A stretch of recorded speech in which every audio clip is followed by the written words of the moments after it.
at the end of 2018, I had kind of wrapped up a really big project, 6 months traveling Latin America and the Spanish-speaking world, so including Spain and the U.S., because there's a lot of Spanish speakers in the U.S.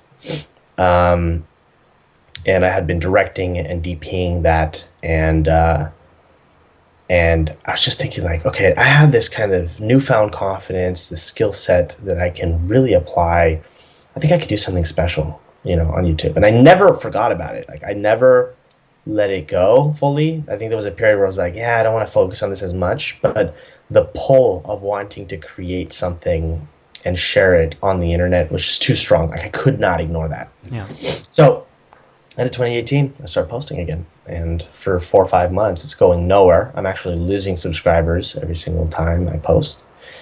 And then it blew up in April of 2019. And since then, I've been riding the wave. But yeah, coming back a little bit more mature, had time to reflect, thinking about storytelling in a different way, and then also applying the technical side.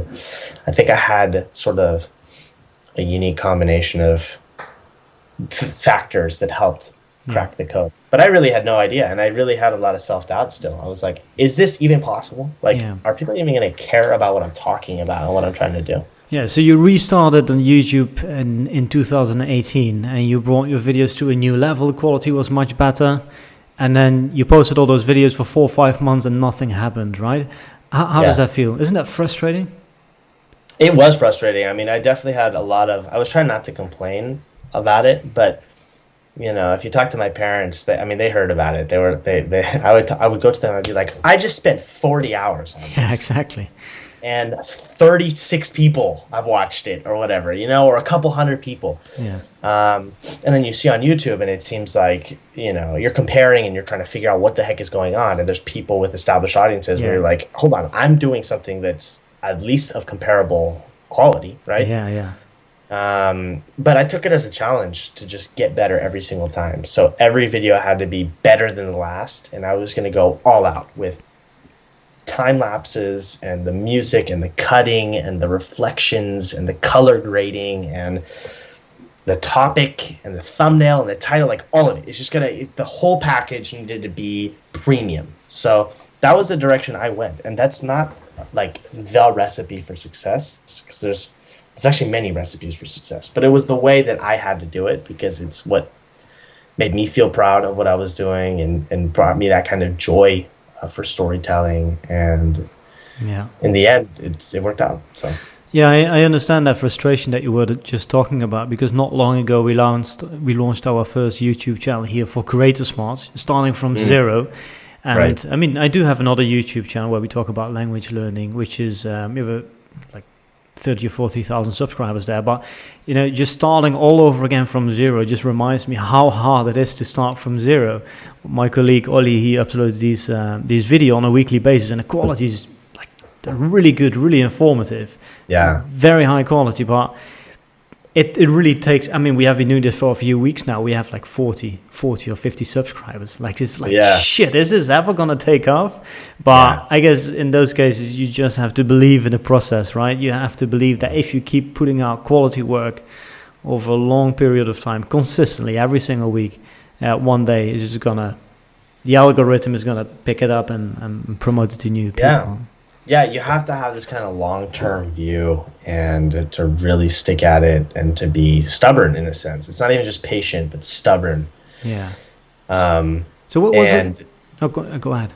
Well, I was just going to say that, like, I'm actually experiencing this now as well, like, still, because I'm trying to now post on Facebook. So I have a Facebook page, also Nathaniel Drew, I have been posting some videos on TikTok, and it's a little bit easier with the algorithms there. But I would love for my Facebook page to grow, and I haven't cracked the code yet. Like, I'm posting my videos on there. I've been doing it for several months, and you would think like I have an established audience, etc. But it's a different animal. It's a different platform. It's almost like a parallel universe. Yeah. And you just got to stick with it, I guess, and sometimes, in the end, it might not work out, but I'm going to give it everything that I've got. And if 6 months or a year from now, I'm seeing no signs of progress, I don't think there's any shame in saying like, okay, maybe this isn't this isn't where my content belongs. Yeah. But yeah, I guess that's a big question, right? Like your content works very well for YouTube. It's very is very high quality. Like people need to pay attention, right? It's not always very easy to consume content. Like you go quite deep, so I guess then YouTube could work quite well. Yeah, on Facebook, I'm not really sure what works on Facebook, but you remember these videos. I know that the guy from Nas Daily, what is his name? Oh yeah, I'm familiar with his page. Yeah, I mean, is it Nas?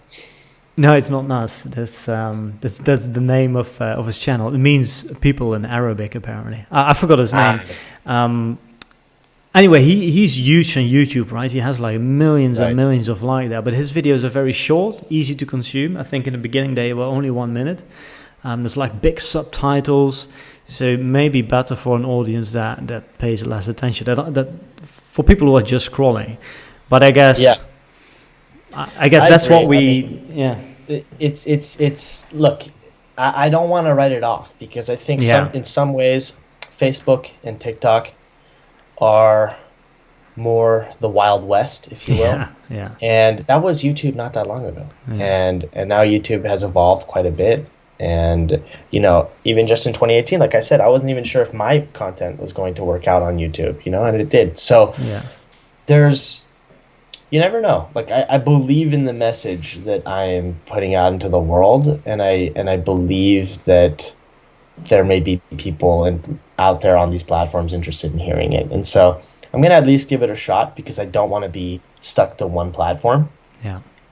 And this leads into a bigger conversation that I don't know if you want to go in this direction, but about creating classes and creating, writing a book and doing other things, creating stuff outside of just social media because of how ephemeral it is and how dangerous it can be to let an algorithm or a set of algorithms control your life, and your livelihood.